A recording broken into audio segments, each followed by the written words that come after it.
Chapter 8, Increasing the Flow of Light, Sharing Glimpses and Glimmers. From the journal.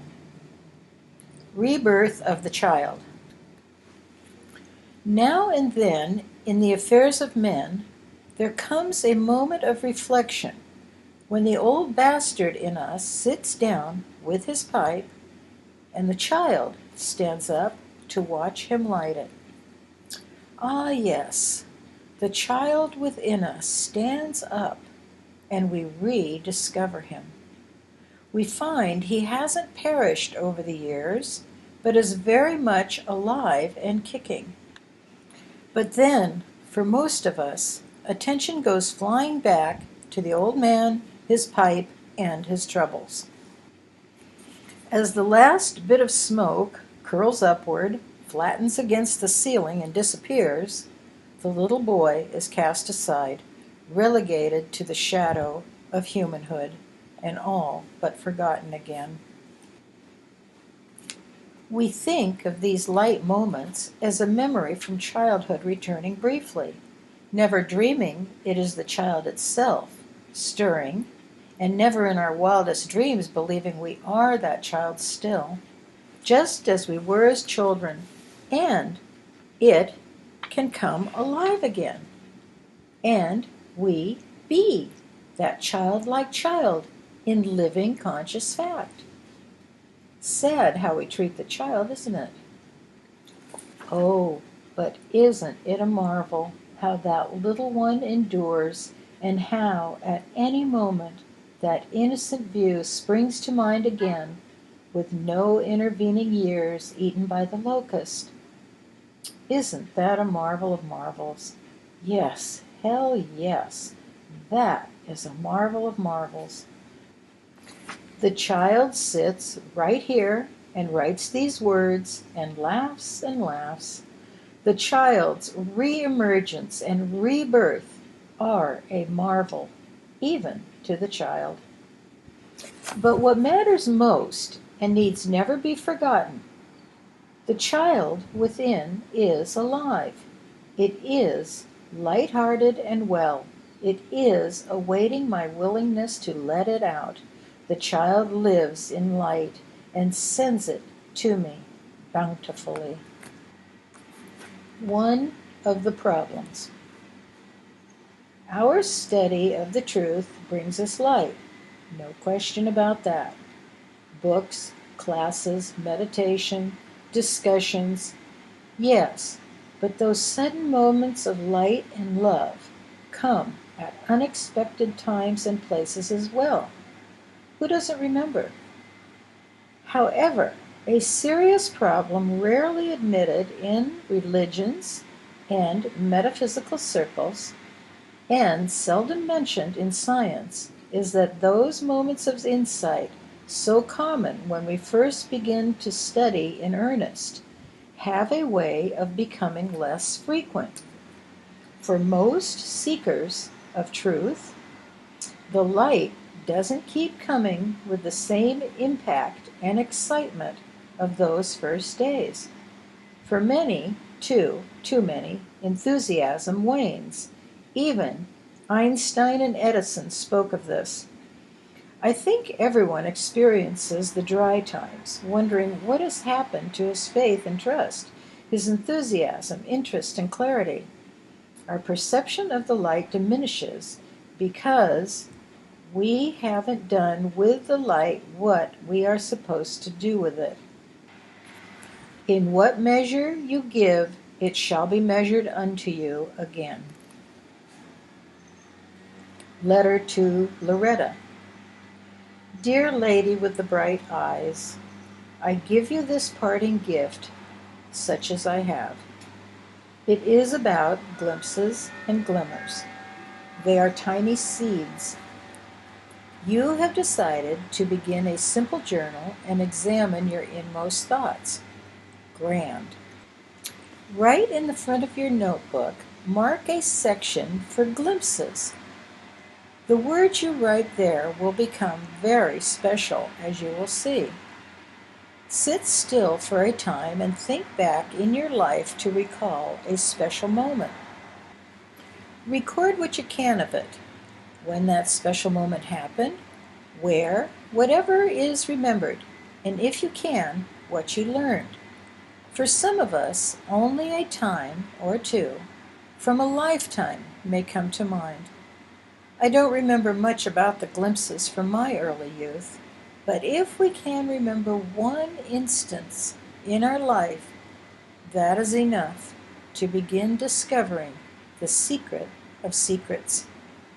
That glimpse is a seed which will still germinate, just as did the ancient seed found in the tombs of the Egyptians and Romans. When we write about our glimpses of light, we are preparing ourselves for another glimpse. If we want another, we write and tell of those we've had. There is no better way to get them, no magic study that will continue to bring them forever. No book will produce another half so well as the telling of those we've already had. Listen carefully. We tell the old ones. We receive new ones. The journal entry, even if only a single word that reminds us of that long ago glimpse, does something wonderful and mysterious indeed. It prepares the way for someone to enter our experience, someone to whom we can tell that glimpse. Don't ask me why, I only know it does, magically. You can see for yourself as quickly as you try it. I don't know the psychological and metaphysical factors involved, but I know our experience is subjective, and when I write my glimpse, I, number one, prepare the way for someone to come into this tangible experience to hear it. And number two, when I tell it, I get more glimpses. Jesus said that the man old in years will not hesitate to ask a child of 7 days about his place in heaven. When we find the child within, we begin receiving glimpses again, and slowly, line upon line, we ourselves become that child of 7 days, to whom our entire subjective world will one day turn. Those glimpses we've had prove to us that we are the child of God. The man we tell them to is our subjective selfhood in time. When we share the glimpse we have come to understand and confirm, we have done a portion of what we are on this green earth to do, to proclaim the real, the good, and the true. This is what completing the interface is all about. Loretta, when the glimpse comes, it comes with healing on its wings. It is the medicine we need most, the elixir of youth. It comes with the strength and power of an eagle to lift us and carry us aloft on wings of fire. It comes with real power that heals the sick and binds up the brokenhearted, not just for ourselves and those we know, but for all to whom we give it. But we must give it, Loretta. We must complete the interface. You know how seldom I use the word must, but we must follow through with the transaction and clap our hands in the cathedral. If we don't, then the little we've been given is taken from us, exactly as Jesus and the prophets said. Well, little lady who gave Rachel and me a port in the storm, here is the explanation of what I did that worked for me. These words are the instruction that finally arrives in our experience to be seen and understood when we are ready, saying exactly what we and everyone can do.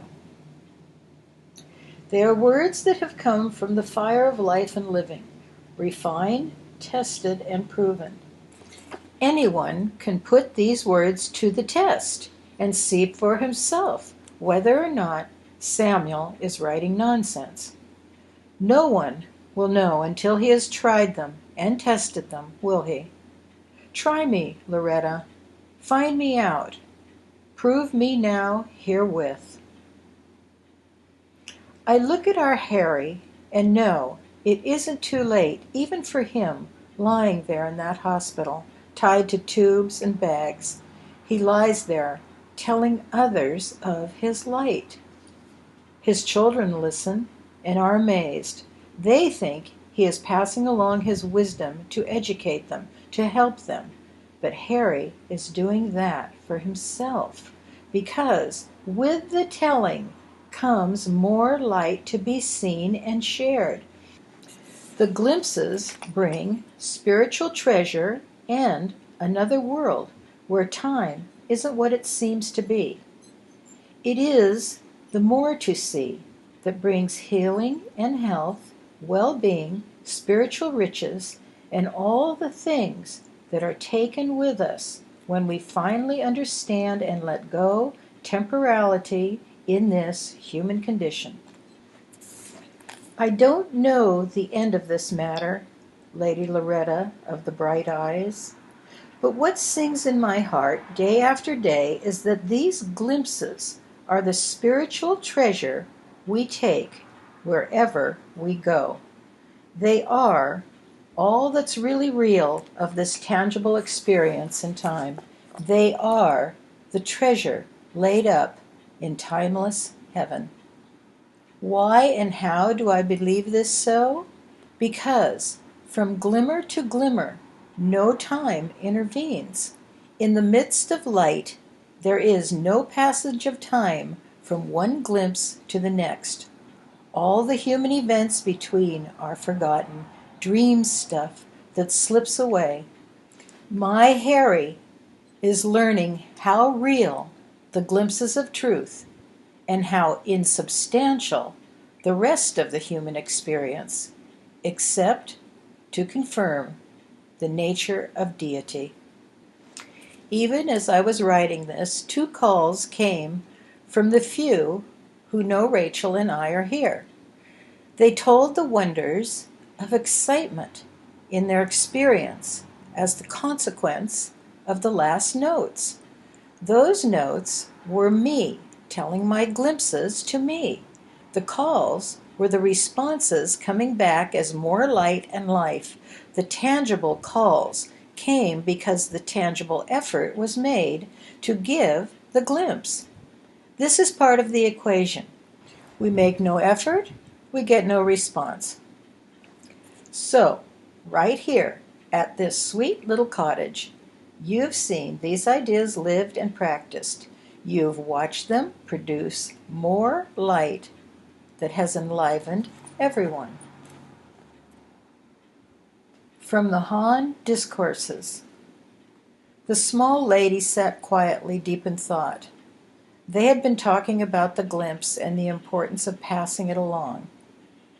At last Mary said, I don't have the opportunity to talk of truth to anyone. No one I know is interested in these things. What am I to do? Han smiled and touched her hand. All we must do is want to tell someone, then be willing to tell someone. Inevitably, a way appears to do it. The heart of us that receive the light directs the subjective world to whom we give the light. I haven't the least idea what you're talking about, Mary says wistfully. But oh, I remember how much the truth of old meant to my mother and me, she continued. We were so sweetly innocent then. I remember how we looked forward to Sunday and going to church. That's where it began for us. We had no horse and carriage or automobile in those days. The church was 2 miles away, and we walked there so eagerly. I recall the times when it was raining, storming even, and we walked through the gales of wind and rain. Those days were so wonderful for me. She stopped talking, closed her eyes, and smiled. Listen to me, said Han happily. You've just done it. You've just completed the interface. That story did it. That's all there is to passing a glimpse along. You see, Mary, there's nothing difficult or demanding about it. Nothing religious or metaphysical must be said.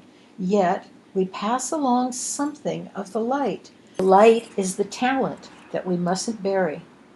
You have just dug it up and handed it to me, Mary. You have given me a glimpse of light. Mary was startled.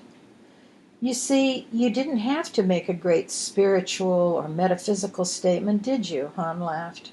You just passed a glimpse to me, and having done it, you can't expect to get another. It is amazing what those glimpses are and what they do. Conversation at WOODSONG. That's too damn simple, Sam. George was ever the pragmatist, never satisfied. There has to be more to it than that.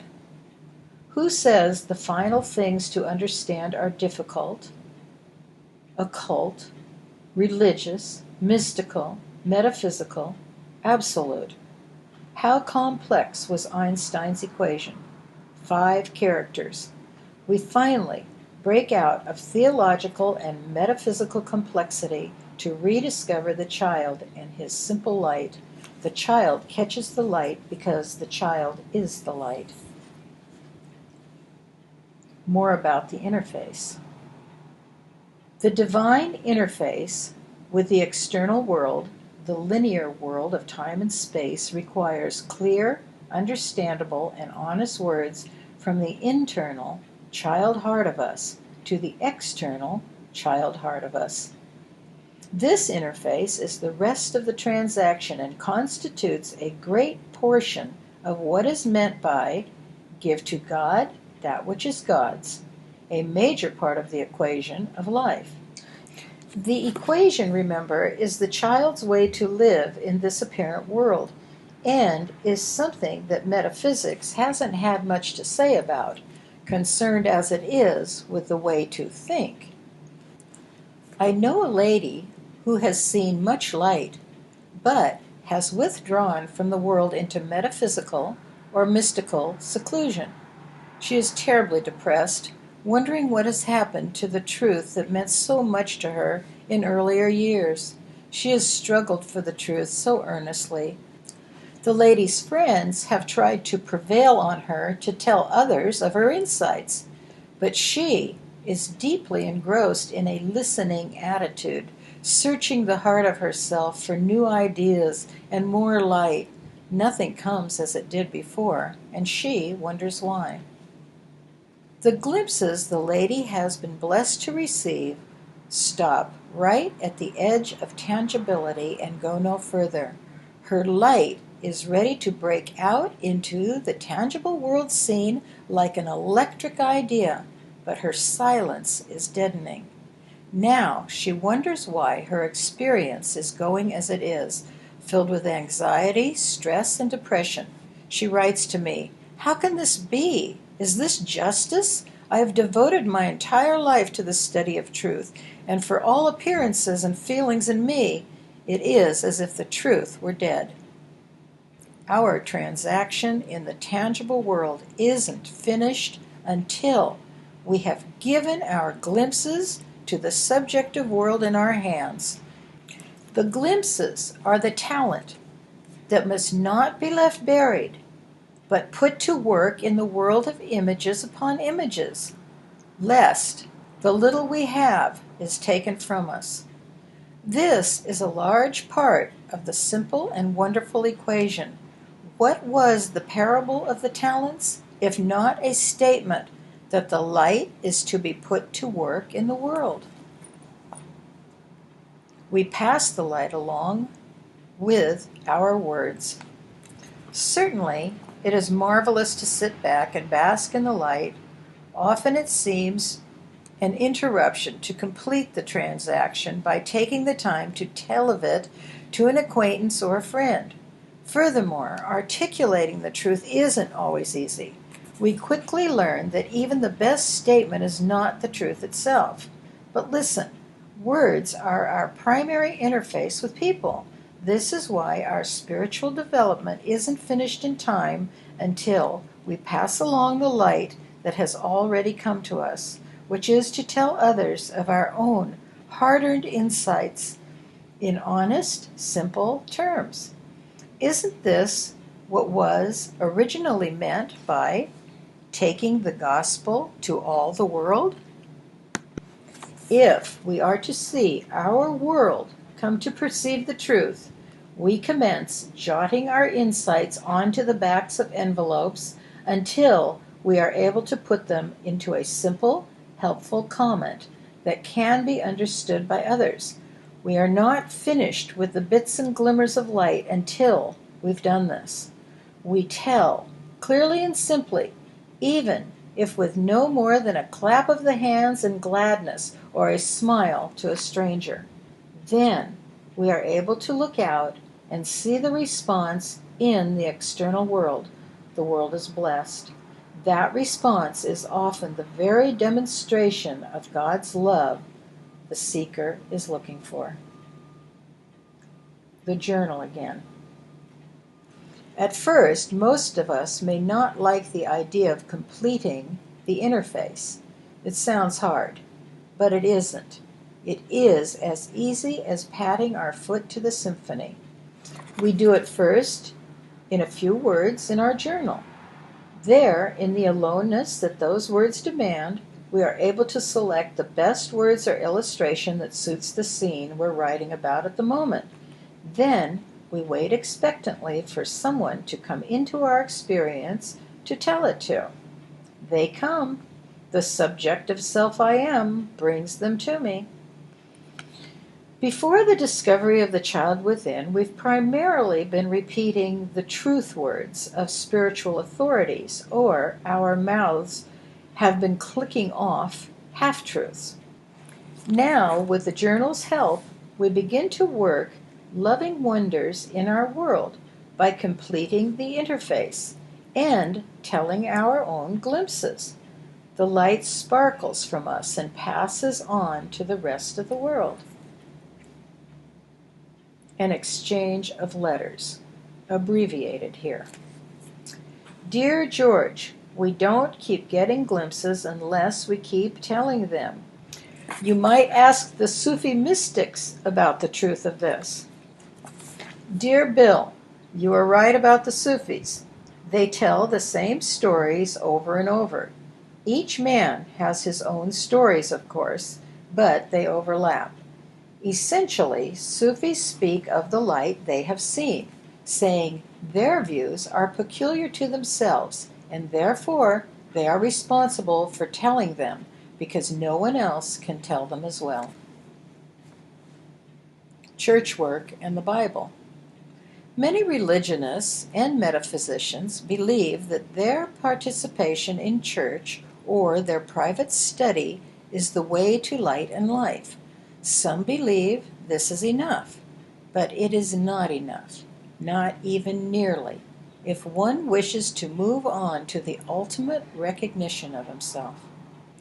A transcending moment occurs when the seeker finally comes to comprehend the subjective nature of tangibility, of all things and events as within himself. Aha! The church is in me, he shouts joyfully. Well and good, but there is still an apparent world filled with struggling people who live and move and have their appearances within the subjective awareness that perceives them. When we took awareness to be the identity of us, we took the entire universe into that awareness. Every man, woman, and child in all existence. We have a responsibility to do as we've been told for all mankind. What do most of us do with the glimpse of truth? We study earnestly in every spare moment to have the briefest glimpse of light, which now we see to be an original idea, and which the child within brings into conscious recognition. It allows us, for an instant, to see and feel something in new light. Well, that is grand, but unfortunately, That's where it ends with most of us. The transaction isn't completed. The flow of the building. Suppose you have an idea for a beautiful building. You dream something new and unique. The idea just comes from somewhere, from the child within. You don't stop with the light of the idea, but you put the dream into gear when, via your action, the inner idea is slowly committed to symbols, words, and paper, placed into the hearts and heads and hands of others in the world, on the tangible scene of this present awareness. Ultimately, the inner idea finds its expression as a completed work of art. And listen, it then communicates to everyone who sees it, saint and sinner alike, with no further effort on your part. Notice the flow, the linear transaction, from above to below, inside to outside. Of what use is the simplest idea if there is no application of it in the tangible arena? At this point, we might remember the spiritual admonition to make the inside and the outside into a single one. The inside is the outside confirms the inside. We carry the inner idea to the outer scene and the outer wisdom perceived in things into the heart within. Unless we take those glimpses and turn them into seed ideas which become usable in the world, we simply stop having more of them. Oh, we have more glimpses, yes, but fewer and fewer until somewhere along the line we wonder, like my lady friend mentioned earlier, what has happened to the truth that once worked so well for us. We fall into the slough of despondency. We wither, shrivel, and expire, leaving our friends to wonder why the truth didn't work as so many of its spokesmen claimed it does. There is much to consider if one wishes to go all the way to Deshawn's Peak and be convinced he has never been away. Clearly, something has been missing in the usual objective-subjective approaches, else the world would have listened and learned. In the past, most have left their studies too early, before the full idea of the child, giving, supply, the divine interface, the equation, and so much more could be self-disclosed and truly understood. There is something most remarkable in these words, reader. If you will stay with them, examine them, and determine their validity for yourself, you will find it. This statement is startling, new, and very odd to the scientific and metaphysical schools especially, but it isn't new to the real of us, to the heart of us, to the child of us. The child will read these words and understand in a twinkling that what it said here concerning the light is correct. We complete the transaction. We make the interface. We give God what is God's, and we give man what is man's. Now we know what to do. Isn't it grand to finally find out what we are here to do and to get moving again? Over the years, so many have told me they would do whatever God asked them to do if they only knew what it was. Or they have said they would do anything at all to be able to catch another glimpse of the real and feel the joy of the child. Now you know. Whether you are new to the religious scene or an old metaphysician for whom the universe came into being, the equation is the same for everyone. To live it is to live. To withhold it is to die. For metaphysicians, I amend the last line. To withhold it is to pass on, and have it all to do again. This chapter is intended to make the point that we have not finished with the light of truth until it has been absorbed, lived, proven, and passed on and reflected into the world. Then, when it has been so given, we are introduced to the fire from whence it came. At this point, we begin thinking of the importance of communicating to ourselves clearly, for which writing is the best possible discipline. The bridge. In a recent exchange of letters, a European gentleman and I discussed the importance of thinking cosmologically, of starting at the top, with ineffable being this awareness, then working down to the situation at hand. This included not just the immediate situation, but the situation as it pertains to every man. After all, the cosmological child atop dominion holds God's hand above and every man's hand below. Since that manner of thought enables us to make the link, I should explain exactly how this link is made. I use an example from the only experience I can speak of with authority, my own, indicating how top-down thinking evolved in time and has thrown light on the scene for me and others. Specifically, I tell how, concerned about the well-being of my home, I solved a problem for myself and for others afterwards. It went like this.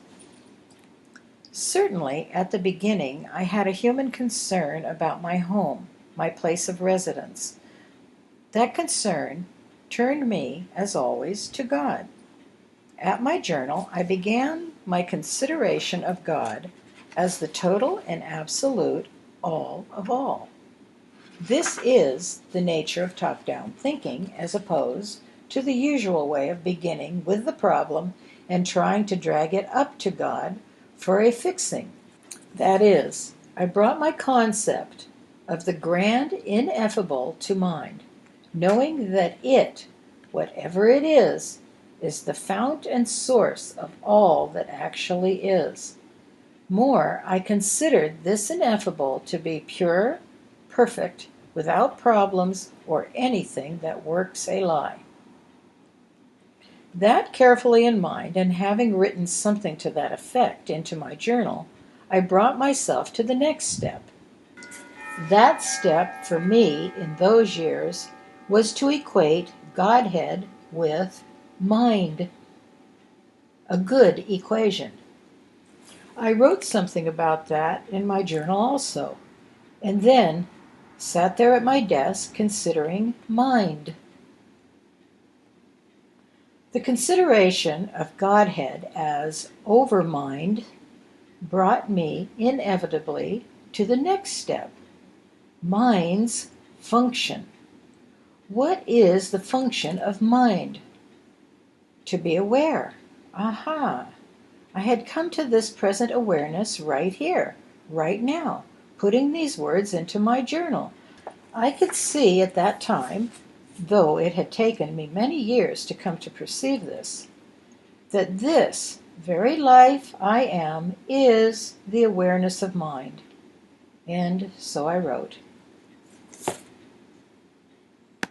Then there is still another step to take, another question in this ongoing and top-down process that always begins with the ineffable. Awareness is aware, but aware of what? Again, having learned line upon line, precept upon precept, that awareness is forever looking at qualities and attributes of mind. I wrote something pertaining to that into my journal for the umpteenth time. But this time something wonderful happened.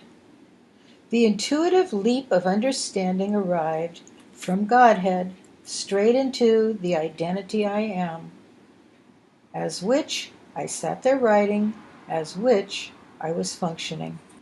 Suddenly I thought about the place, the location, the residence of awareness and mind. In a twinkling, it became apparent that awareness I had no tangible location, that it, as this awareness, was everywhere mind was, that it, as I, didn't have to worry about fending for a place. and I could see there was no real location problem with the life I am. I mulled this over and wrote what I could. Marvel after marvel came to mind, even as I was writing. Reader, do you see what I'm pointing toward here? It is a multi-leveled marvel indeed, but this is not the end. This is such a subtle action, this matter of consciousness bridging the gap from darkness to light.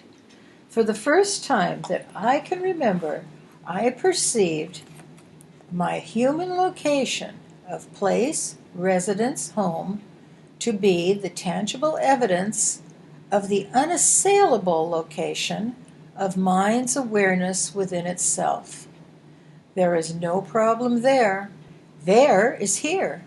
And although mere words fail to depict what is being said to the heart of us, the reader will certainly understand how the feeling that arrived in the twinkling of an eye was one of grand relief, joy, and understanding, a glimpse of light. With that feeling, I knew there would be confirmation on the tangible scene to prove the validity of the new light, and of course there was, much more quickly than anyone imagined possible. Still not the end, my friend. There's more. Listen softly. Here's the bridge from intangibility to tangibility. With the new glimpse in conscious hand, I wrote as quickly as I could exactly what I could write of the insight itself. Then, as always, I wrote what the new light presently allowed me to understand that I couldn't understand a few moments before. And as I have learned to do, following that, I wrote of the old views that were superseded by the new. These three actions constitute what I call the bridge. This is what is meant by bridging the gap. These bridges become invaluable later as we continue the flow, top down, and begin our interface with our world of others. It is a bridge that others may walk upon as we have done. Next, I wrote of the certainty I felt that the new view would be confirmed, and as I said, it was. A most wonderful home came into my experience, more valuable than any I could pay for at the time, but given to me at a price I could pay. Many have heard this story, but not in relation to the bridge, or as I am presenting it here, relating it sequentially as the journal we tend. This is still not the end. There is the matter of putting these things to the test. I found that my own confirmation was a wonderful thing, but would such a top-down thinking do the same for others? Many who heard of my new home came to see for themselves, and the ensuing conversations quickly allowed me to share my glimpse. That sharing carefully used the bridge of words from my journal, carrying my others from one side of the river to the other, from the same darkness into the same conscious light of life. Those who took it upon themselves to really listen to those words, put them to the test, and go and do likewise, soon found themselves with a demonstration of God's constant care, of God's same self-awareness. And since those years, numerous others have done the same. Still not the end, but getting close. Now, these many years later, I publish all the bridges I've crossed and give them to my unseen selfhood whose hand I hold, thereby completing the total interface, ineffable, through awareness, outward to all tangibility. Had I not written the preview, the post view, into my journal, I'd likely not have remembered the specifics nor have been able to put the clear, cutting edges to these words. Jill and Matt. Many years ago, a minister and his wife came to visit aboard my houseboat, Lollygog. They were concerned about a place to live in an area of California where there simply weren't many affordable places. Matt had found a dream home, high on a hill overlooking the Pacific playground of Southern California. He felt, however, it would be inordinately hard to pay the asking price. I told this lovely couple about awareness's location within mind and of its effortless confirmation we could expect to see in the world. They went back to California and were greeted almost immediately with the news that they had their new home and that his church was going to assist in his purchase of it. The home was located literally on Bounty Lane. God is bountiful in God's self-care. Why not? My bridge of understanding had been put to the test and proved again. To this day, when someone asks my help concerning his place in the world, I walk that same bridge back and forth and take him with me into the light of a new day.